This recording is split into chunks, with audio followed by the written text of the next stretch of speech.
Maintenant, le seul problème que je peux avoir au niveau de Salah, et c'est pas lui, c'est que c'est pas un joueur hypant malheureusement pour le grand public.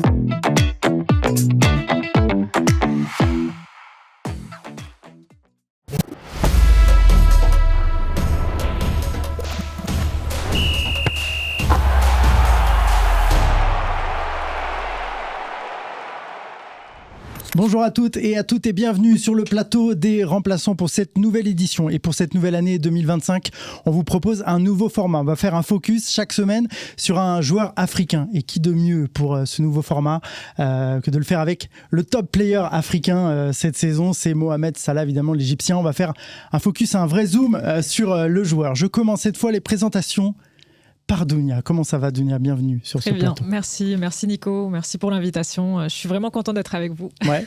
Très contente. Ça va, t'as été toi bien accueilli aussi par l'équipe? Très bien, tout se passe bien, c'est fluide. Deuxième fois que tu viens ici. Exactement. Tu te sens bien? Tu vas rester avec nous? Oui. En 2025? Encore, ouais, un petit peu encore. Ça fait plaisir, ça nous fait plaisir. Bon, bah, bienvenue à toi. Nasser, pour sa deuxième sélection. Comment ça va, Nasser?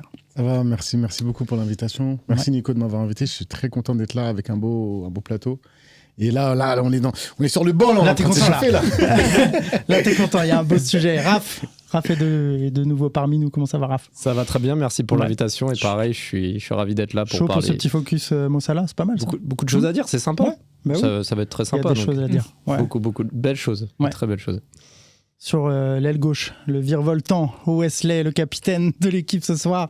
Comment ça va, Wesley? Très bien, je suis ultra chaud là. C'est un super ça super ça vous sujet. motive là, je sens que non, parce qu'il faut lui donner ses fleurs. Franchement, ce qu'il fait il est là, temps de parler. C'est extraordinaire. Exactement.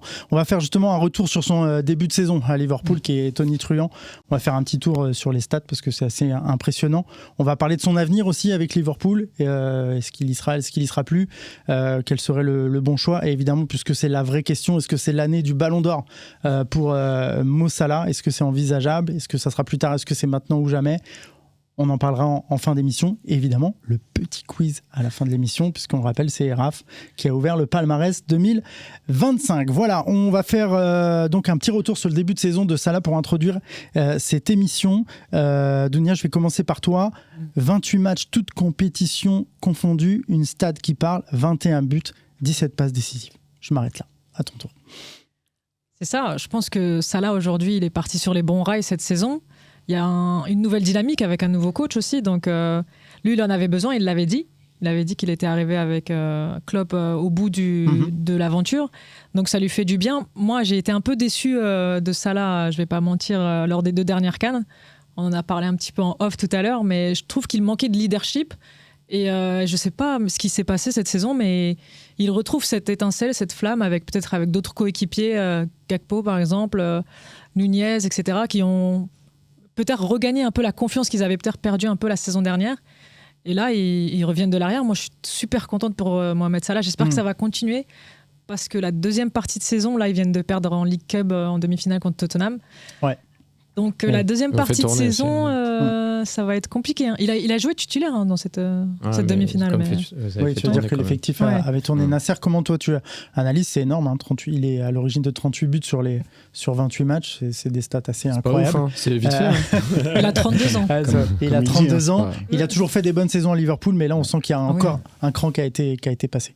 Là, concrètement, on est en janvier et concrètement, il a des stats d'un attaquant en fin de saison. En fin de saison, exactement. Vous vous rendez compte quand même que là, il est sur des bases très élevées. Et s'il continue comme ça, je pense qu'il peut aller là, à ce niveau-là. C'est un peu les Cristiano, les Messi de l'époque qui étaient déjà à 20 et quelques buts en décembre. Donc si Mohamed Salah continue un peu sur cette lancée-là, il pourra toucher les étoiles. Et bon, j'espère que voilà, pour cette fois-ci, j'espère qu'il va peut-être passer le cap parce que je trouve que quand même il a quand même un plafond de verre malheureusement. Je trouve qu'il a quand même il y a des moments clés où on le voit pas encore assez. On aura l'occasion d'analyser un petit peu en profondeur tout à l'heure, mais il est parti sur des bases tonitruantes. Oui, on a l'impression que c'est surtout en première ligue, Wesley, c'est son début de saison, c'est lui, hein. De toute façon l'étoile, c'est lui qui brille le plus. Début de saison, tout championnat confondu d'ailleurs. En analysant ses matchs de première ligue, il en a joué 19. Il n'y en a que 2 où il n'a pas été décisif par un but ou par une passe décisive. Et c'est en fait les statistiques de Mo Salah en disent long sur le tournant qui a été pris par le joueur. On parle d'un joueur qui marquait énormément et qui, sur les passes D, alors je dis pas que c'était insuffisant, mais là on sent que même dans le jeu, on sent un joueur qui fait plus jouer ses coéquipiers, ne serait-ce que par ses déplacements. J'ai été un peu déçu sur le post-départ de Sadio Mané. Ouais. Franchement, j'étais un peu déçu du joueur. Mais par contre, là, on retrouve un joueur épanoui, ça se voit. Et clairement, on a un collectif qui joue pour lui. On le voit, des fois, il rate des choses, etc. Je crois qu'il a loupé un penalty, pas si longtemps. En tout cas, on le voit rater des choses, mais on sent que de toute façon, on sait que c'est lui qui va nous débloquer les situations un peu compliquées.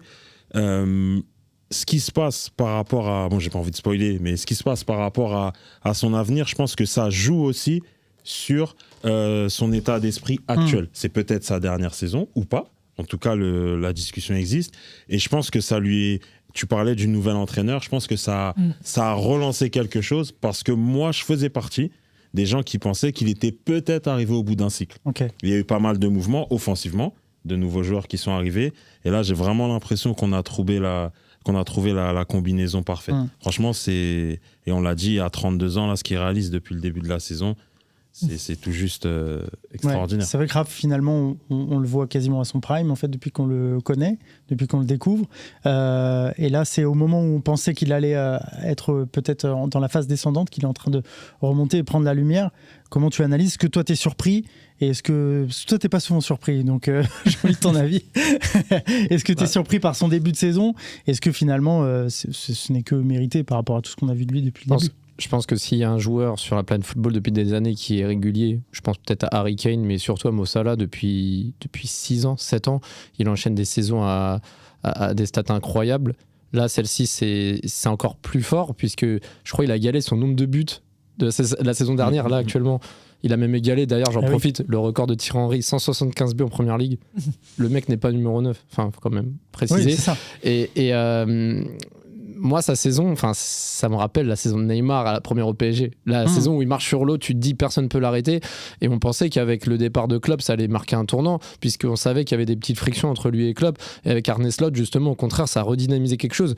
Je suis quand même assez surpris dans le sens où je pensais pas qu'à l'âge de 32 ans, il allait avoir un rythme à ce point. Je pensais qu'il allait être sur les mêmes bases que l'année dernière, mais là il redouble d'efforts, et surtout que Liverpool, on savait pas trop ce que ça allait donner cette année avec les départs successifs, et en fait il a un peu réglé aussi son côté un peu individuel, ce que tu as mentionné. Là on le trouve beaucoup plus altruiste, on le trouve beaucoup plus impliqué dans la construction. Maintenant, est-ce qu'il est en sur-régime malgré le fait qu'il soit déjà hors norme? Ça, c'est une bonne question. Est-ce qu'il va finir la saison avec ce rythme-là? Parce qu'il faut savoir aussi que l'année d'après il y aura la CAN, que ça va enchaîner, on sait pas s'il va rester. Mais en tout cas, là aujourd'hui, je pense que c'est dur de désigner un meilleur joueur du monde actuel. Là aujourd'hui, s'il arrive à caler tout le monde sur ce débat-là, c'est que vraiment il est à ce niveau-là. Et pour moi, je pense qu'autour de la table, on est tous d'accord sur la question de savoir si actuellement, si ce n'est pas le meilleur joueur du monde. C'est un peu comme Benzema il y a 3 ans. Le mec, il est tellement au-dessus du sol que on se demande qui est-ce qui pourra l'arrêter.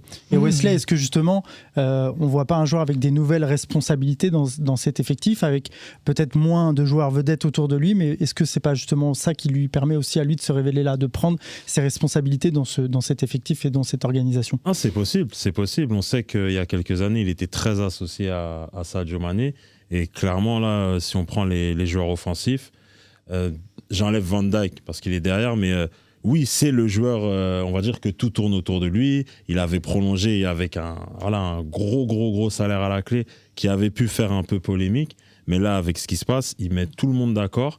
Et pour aller un petit peu plus loin, je pense que quand on évoque le Ballon d'Or, etc., je ne veux pas parler d'un joueur individualiste parce que, comme tu l'as dit, aujourd'hui, il est beaucoup plus altruiste. Mais s'il y a une saison, parce qu'on sait qu'avec la sélection, ça, des fois, ça peut peut-être le freiner, mais s'il y a une saison où les feux peuvent être au vert, c'est celle-là. Et je pense que c'est aussi une des raisons pour laquelle il a ce niveau-là.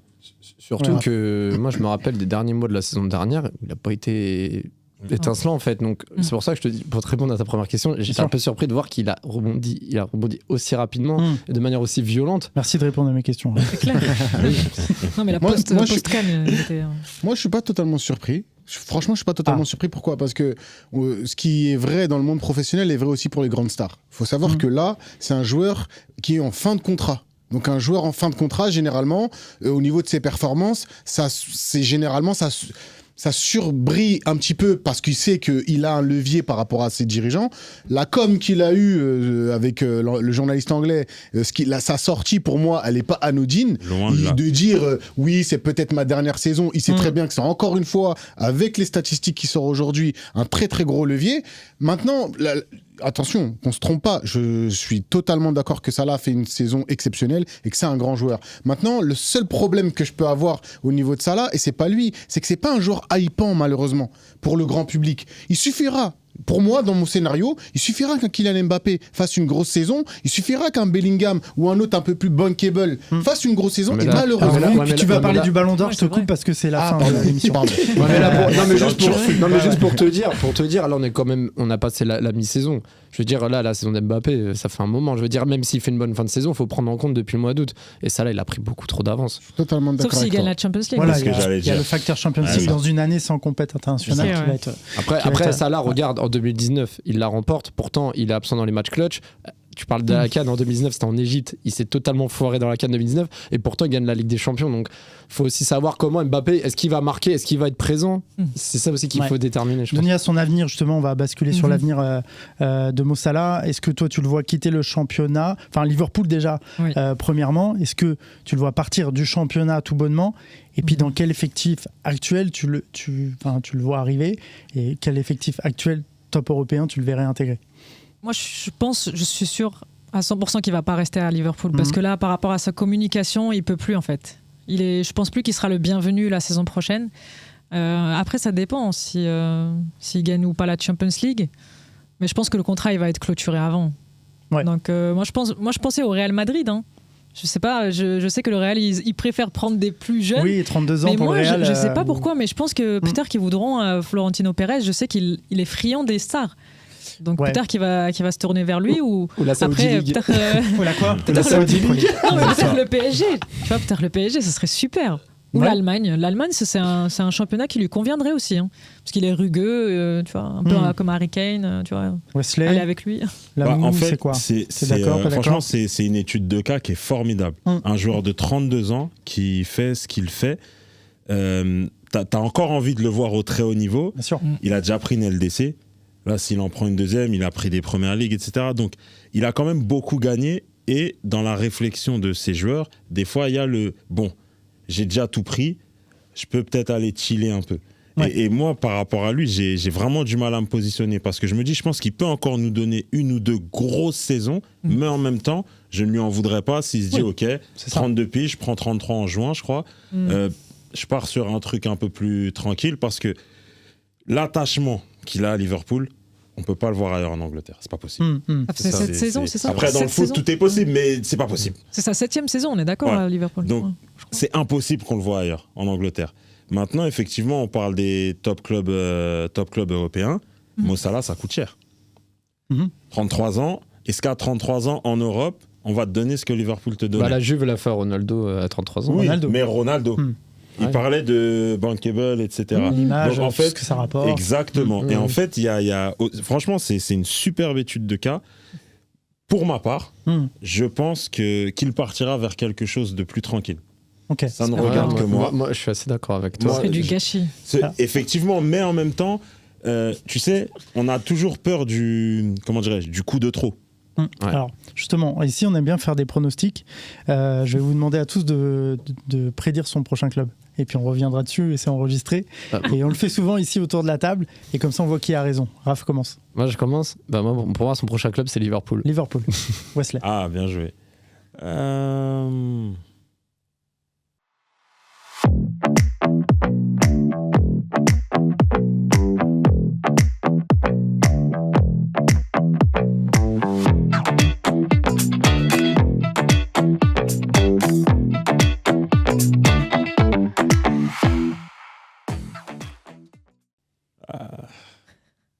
Allez. À la Ligue, moi, j'étais sur l'Arabie Saoudite. Vas-y. Moi, j'étais sur l'Arabie Saoudite. Tu peux t'arrêter à Arabie Saoudite, t'inquiète. Ouais, Okay. Saoudi Pro Allez, League. Nasser.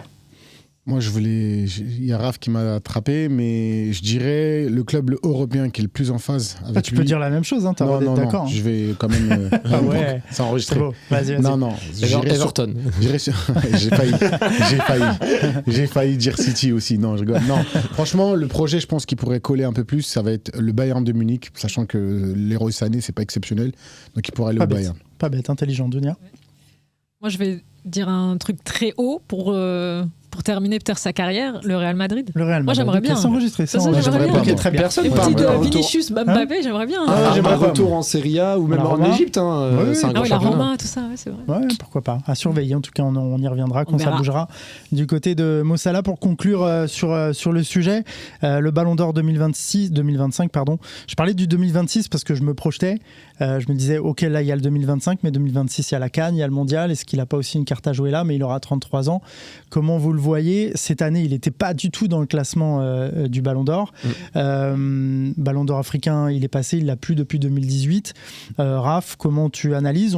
Tout le monde le met favori déjà avant à cette mi-saison du prochain Ballon d'Or. Comment tu le vois, toi? Moi, j'aime pas trop faire des pronostics là comme ça au mois de janvier. Tu sais, C'est sur le dangereux, Ballon hein. d'Or, parce Pour ta qu'il peut se réputation, passer c'est dangereux. non, mais il peut se passer trop de choses en fait. Tu sais, c'est comme quand tu dis là à date qui va gagner avec des champions. Mais il reste déjà les matchs de poule sont même pas terminés. Il reste, tu vois. Donc, mais là à ce stade, moi ça va dépendre aussi de la performance collective. Un point qu'on n'a pas cité depuis tout à l'heure. Tous les feux sont au vert parce qu'il y a aussi Man City. On va dire que la saison incroyable de Salah coïncide avec la saison catastrophique de Man City. Est-ce que Salah aurait eu ce rythme-là avec cette envie de gagner une potentielle dernière première ligue avec City à côté qui laisse la voie royale parce que jusqu'à présent, à chaque fois, Liverpool il finissait juste derrière, etc. Mais pour Ils ont 10 points d'avance, hein, 36, 46 pour Liverpool. Mais rappelle-toi, je crois que c'était en 2019, je crois, ils avaient eu 97 points, mais City avait eu 98, c'était n'importe quoi. Mais en tout cas, pour la course au Ballon d'Or, il y a encore trop d'éléments. Est-ce qu'il va tenir le rythme? Est-ce que Liverpool ne va pas se faire éliminer prématurément? Parce que malheureusement, aujourd'hui, la Ligue des Champions est un facteur trop important pour le Ballon d'Or, bien que ce soit une distinction individuelle. Donc ça va dépendre du parcours de Liverpool. Est-ce que Liverpool va tenir le rythme aussi en première ligue, faire le doublé alors là, s'ils font le doublé, je pense que voilà. Oui, voilà, mais voilà, faut attendre pour tout ça. En tout cas, s'il garde ce rythme-là, même s'il gagne pas avec des champions, avec ce rythme-là, moi je pense qu'il l'aura quand même. Wesley, c'est l'année ou jamais? En fait, on l'a dit par rapport au fait qu'il n'y ait pas de compétition internationale en fin de saison. Déjà, pour moi, c'est un avantage pour lui, clairement. Alors, Raph le disait, c'est vrai qu'on est qu'en janvier. Sur la première ligue, j'ai du mal à me dire qu'ils vont laisser beaucoup de points traîner. Je pense vraiment qu'ils sont partis pour la gagner. Alors attention, la première ligue est un championnat très compliqué. À l'heure actuelle, ils ont 6 points d'avance sur Arsenal, un match en moins. Mais en fait, ce que je veux dire, c'est qu'ils sont bien partis. Après, on l'a vu, City sont déjà revenus à 8, 9, 10 points, etc. Mais je pense que déjà, si tu valides le ticket Première Ligue, ça te met en bonne position, parce que c'est un championnat qui pèse un peu plus que d'autres. J'insiste vraiment, le fait qu'il n'y ait pas de compétition cet été, ça pour moi c'est un avantage plus. On sait pas, on a des incertitudes par rapport à la saison prochaine. Oui. Et pour moi, c'est malheureusement, je ne pense pas que la CAN à ce jour pèse assez bien sûr. pour te permettre de gagner le Ballon d'Or. Ouais, parce que si on se projette sur 2026. Donc voilà, moi je pense que c'est vraiment la saison pour Mo Salah. Dunia? Oui, moi je suis d'accord. Clairement. Après, oui, c'est trop tôt pour le dire. Ça va être compliqué. Là, les Reds, peut-être qu'ils commencent à montrer des petits signes de faiblesse. Donc, il va falloir garder le mental, rester soudés entre eux et que Mo Salah, il reste concentré. Mais je pense que, oui, cette année, je pense qu'il veut faire quelque chose de grand.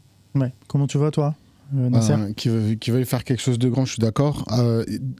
Si je me trompe pas, il y a quand même la Coupe du Monde des clubs. La Coupe du Monde des clubs. Donc franchement, les gars, Tu penses que ça pèse vraiment? Ouais, mais il va pas la faire. c'est pour ça. Ouais, mais bon, justement, c'est pas dans de mon son analyse fait. à moi, je pense que il y a des gens, il y a des joueurs qui sont un peu plus remarquables ou remarqués en tout cas par rapport aux journalistes, aux gens qui sont un peu dans les instances du football, qui vont jouer cette compétition, une nouvelle compétition qu'ils ont mis en place et qu'ils ont forcé.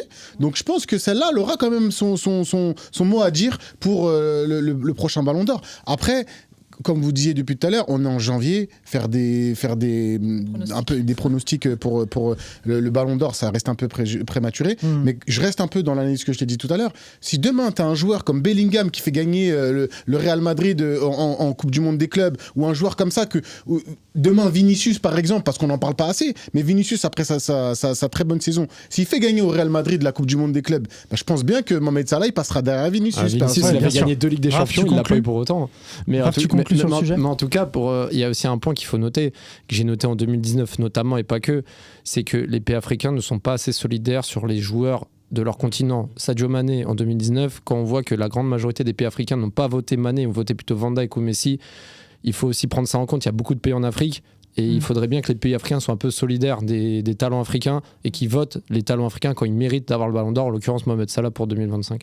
Donc il faut aussi que eux jouent le jeu, parce que t'as beau être le meilleur du monde, si eux préfèrent voter un Mbappé parce que voilà.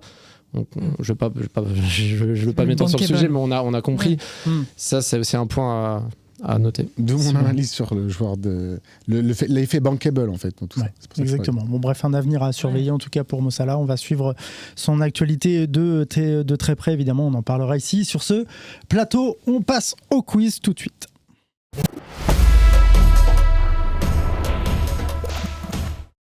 Allez, de retour sur le plateau des remplaçants pour le quiz. Tout le monde a son buzzer, mais on va pas en avoir besoin. Vous pouvez le ranger. On va faire un jeu que vous connaissez bien. On va vous donner un match donné d'une époque, une date, un grand match de football. Et on va vous demander les effectifs, les 11 joueurs qui ont participé, plus les remplaçants qui sont rentrés. Voilà, il faut avoir participé à ce match pour être comptabilisé. J'ai une question. Oui. Le coach, on peut le dire aussi ? Tu peux dire le coach si tu veux. Tu peux dire le coach. Mais l'intendant aussi, tu peux le dire l'intendant. L'adjoint. Parce que si c'est Laurent Blanc, il faut dire l'adjoint. Mais attends, parce que je suis en train de me dire non, on met pas le coach. Pardon. D'accord, on met pas le coach. Non, on met pas le coach. Désolé. Hein, tu peux pas arriver changer toutes les règles comme ça. Attends, j'ai posé une question. Je rigole. Ok. Bon, alors on va être sur le Manchester Real Madrid du 23 avril 2003, quart de finale légendaire. Le quart de finale retour entre 3-3, Manchester, le 4-3. Le 4-3. 4-3 pour Manchester, je vous donne pas les buteurs. Ah oui. Il y a eu 4-3 après le match aller et la victoire du Real à domicile. Ok, vous vous souvenez de ce match ? Oui. Dunia, ça va ? Ouais, bon, allez. Ok, donc le principe pour ceux qui découvrent ce jeu, on fait un tour de table. Ok, on va commencer par Dunia. À chaque fois que tu peux me donner un nom de joueur qui était présent, si tu te trompes, tu perds une vie. Si tu ne dis rien, si tu vas trop lentement, allez, on va se donner 5 secondes. La régie, si vous pouvez m'aider sur le chrono, on va te donner 5 secondes. Il faut aller très très vite. Tu as le temps de réfléchir pendant que tout le monde fait le tour de table. Si tu réponds faux ou si tu ne réponds pas, tu perds une vie, tu en as 3. Voilà. D'accord ? C'est bon pour tout le monde ? C'est bon pour tout le monde. Allez, on y va. On va commencer par toi, Dunia. Donc, je répète, Manchester, Real Madrid du 23 avril 2003, quart de finale retour de la Ligue des Champions. C'est parti.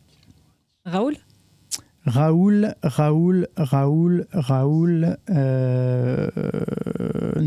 T'as pas de chance. Ouais.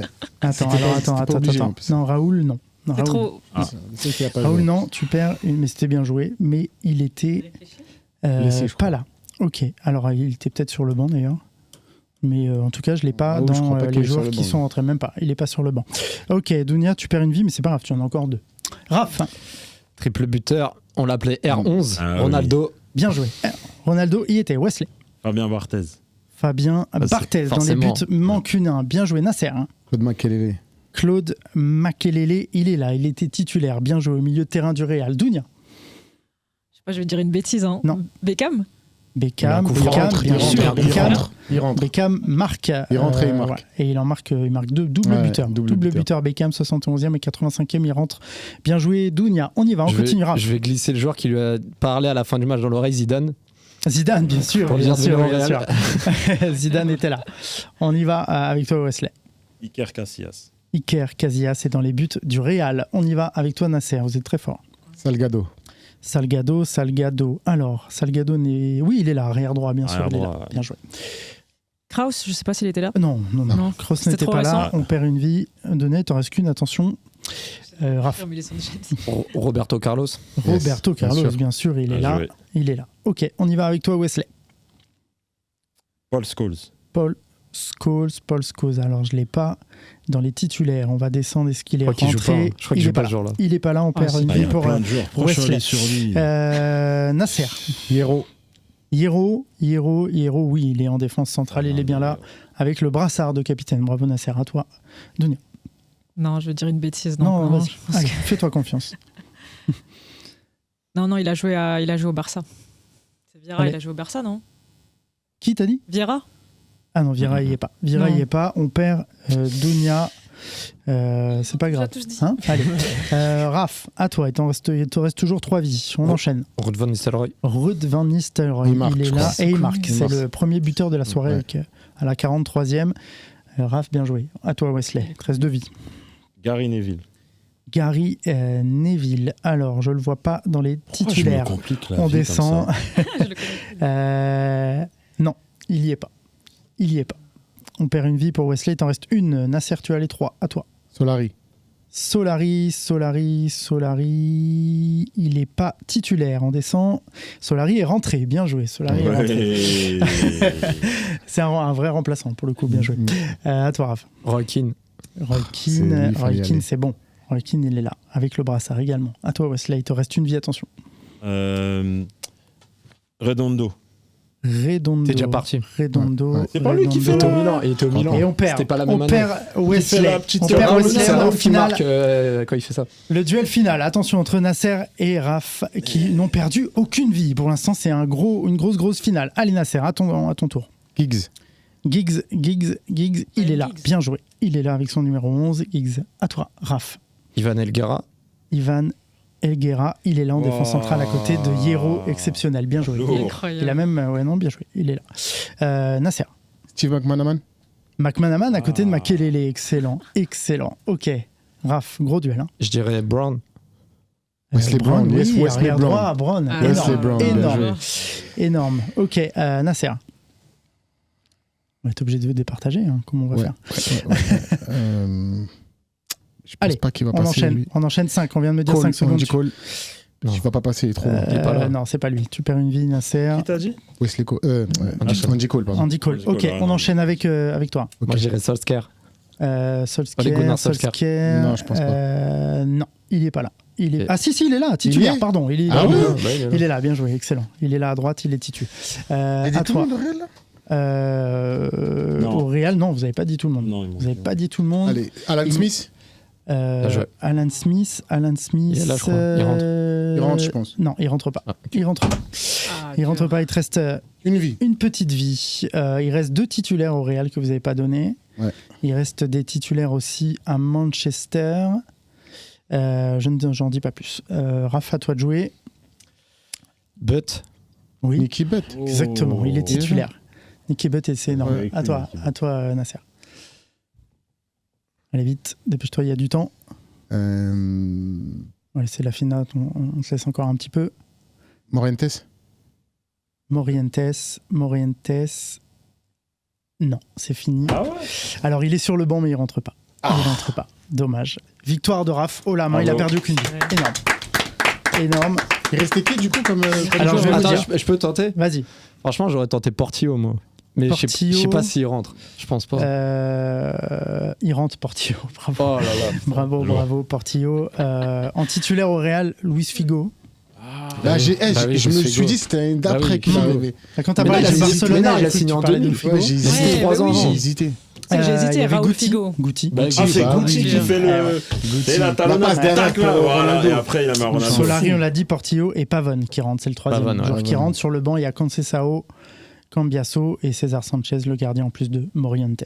De Voilà. Casillas, tu veux. Ah oui. Oui, non, le César Sanchez, le gardien remplaçant. Et ouais, À Manchester, il vous restait Michael Sylvestre bien sûr. en défense avec Rio Ferdinand. Véron au milieu de terrain, ça c'est le troisième que vous avez oublié. Oshie à gauche. Voilà, ça c'est pour les titulaires. Les rentrants, il y avait donc Beckham, double buteur. Fortune qui est rentré. Et il y avait Neville, mais l'autre Neville, c'est Phil Neville qui est rentré. T'aurais dû dire Neville, t'aurais pas dû dire prénom. Exactement. Sur le banc, il y avait Forlan sur le banc. Laurent Blanc. Ricardo Lampez, le gardien, et Fletcher. Ouais, mais on n'aurait pas eu les points sur cela. En tout cas, bravo Raph, bravo, deuxième point dans cette année 2025. Manchester, l'équipe, bien joué à tous. C'est une dinguerie, là. Les noms qu'ils ont, là. Une Dream Team. Là, on est sur le match All-Star, de toute façon, entre les deux équipes. Et le triplé de Ronaldo. Merci à tous, bravo Raph pour cette nouvelle victoire. Merci à tous pour ce premier focus sur la géographie. On s'est régalé. Merci à vous d'avoir suivi cette émission. On se retrouve évidemment sur tous les replays de l'émission sur YouTube, mais également sur les réseaux sociaux, sur Facebook, Insta et X. À très bientôt.